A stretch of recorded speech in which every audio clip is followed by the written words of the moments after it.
Manpreet and I make book related videos on this channel, and today I'm going to make a video about how to get rid of reading slump. If you don't know what reading slump is, it's just that kind of feeling when you just don't feel like reading. Such an attitude is obviously not good for you because reading is very important for you as a person, as a human being, and your professional life and your personal life, and you should be reading books.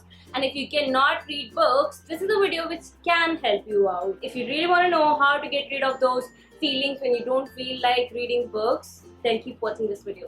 Number one thing is to analyze why it happens. So you really need to analyze why a reading slump happens. Now I feel like there are a couple of reasons why they can happen. They are obviously unique and different to every people, but the common ones are these. Number one, you are reading same kind of books. When you read the same genre and read the same thing, pretty much same structure of the story over and over again, you kind of tend to get bored. For example, I totally feel like if you ask me to read Nicholas Sparks, who is one of my favorite authors because I love his books, if you ask me to read his books on a stretch, like keep reading only his books, I'll get into a major reading slump because his books are almost same in all the stories. The structure is almost same, so it really gets you that feeling that I don't want to feel like reading books, and then you just drop the book and you never pick it up again. So you need to avoid that feeling. So this is number one reason why a reading slump can happen. Number two, reading bad books. Yes guys, some books are so bad, so irritating, you feel like you never want to read again, and I have unfortunately experienced such books in my life. By the way, I have made my video about worst books I have ever read, and yes, those are the kind of books that make me get into the reading slump, but I know how to get out of it, so I get out of it. But you also should know that sometimes it is just the bad book which is just not interesting to you, and it's really bad. You should just stop reading that book and pick some other book. Number three is reading big books. Some books are so huge and you get so intimidated by them. You don't even finish that book and you're not even reading other books. So I would ask you to just leave that book and read some other book, because this happens. For example, I started reading Steve Jobs biography by Walter Isaacson, and I read like about 50 pages, and then it was so huge. It was just like I was always feeling like I would never be able to finish it, and I was not reading any other book, and that was like me not reading at all. So I stopped reading that book and picked up other books. Number four is reading intimidating books, mostly classics. They have a very slow beginning and they are not from your time, so it does take some effort to get into them, but sometimes they get so difficult that you're like, I never want to read again.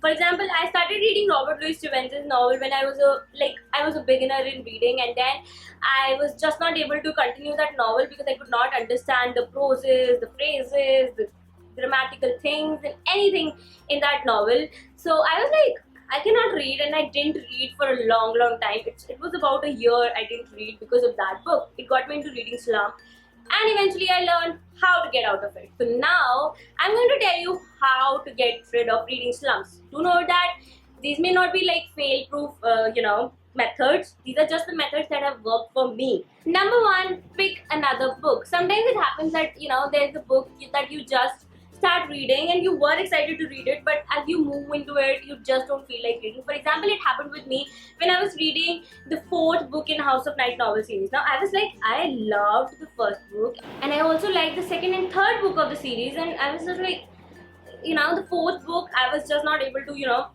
get past like 20-30 pages, and I was not reading for days because of that. I realized it was a reading slump, and I just decided to keep that book away, and I am never ever going to touch that series even again because they get really horrible by the third book ends. So you should really think about it whether you really want to continue reading this particular book, or you should give your time to some other really good book that will also get you out of the reading slump, and that will also give you a very good reading experience. So choice is yours. Number two, go to a bookshop. Yes, the traditional old bookshops where there are lots and lots of books. There are lots and lots of books that you haven't seen before, or you haven't read before, or you haven't bought yet.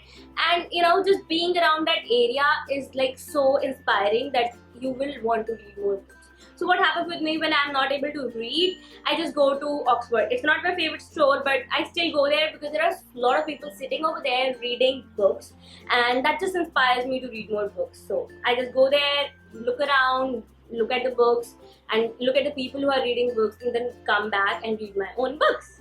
that is very good exercise to get over reading slump. I do know that a lot of people do not have bookshops in their areas, so try going to a library. It may work, but bookshops always work. Number 3 is shop for books. Yes, sometimes you are like, you have a lot of books. For example, I have like more than 100 books in my shelf which I want to read, but sometimes it happens that I do not want to read any of those books. What I do then is I go to a bookshop once again, this time Amrit Bookshop, and pick up a book from there which I really want to read, and then I just fly through that book. It has happened to me so many times. Like in last year, I have been trying to push myself to read more and more, and it just doesn't go with me when I don't read for a long time. And so I try my best to get out of reading slumps, and I usually go to a bookshop and then just browse through the books and pick up a book that I really want to, like, I want to pick it up and read it right now, and then I pick that book and read it. Reading slump is gone. Then I continue reading my other books which I previously didn't want to read. Number 4 is talk about it. Now I would say that either you talk about it to a person you are very comfortable with, or you talk about it to your journal. Yes, write a journal and write down why are you having this reading slump. For example, I also review books, and I get a lot of books for review, and sometimes I just feel like I don't want to read anymore, and then I talk to my diary and tell her why it's happening. Sometimes it's a bad plot, sometimes it's that feeling that what, this author paid me and now I'm going to give a terrible review to this author, how will he or she respond, and all those emotional things. And I just discuss it with my diary, and I obviously know what I end up doing. Authors hate me for that. So I talk to my diary about everything book related, and that really helped me clear up my mind and figure out why I'm not being able to read enough or read more or read at all. You should know that most of the time such problems are because you're not able to find the problem. The moment you find the problem, you just have the solution right there. Yes guys, this is how I get over my reading slumps, and this is how you can get over reading slumps, and I hope this helps you out and help you be able to read more books. If it does, do let me know in the comments down below, and also hit thumbs up if you found this video really good. This is Manvi signing off. I'll be back with another video very soon. Bye bye.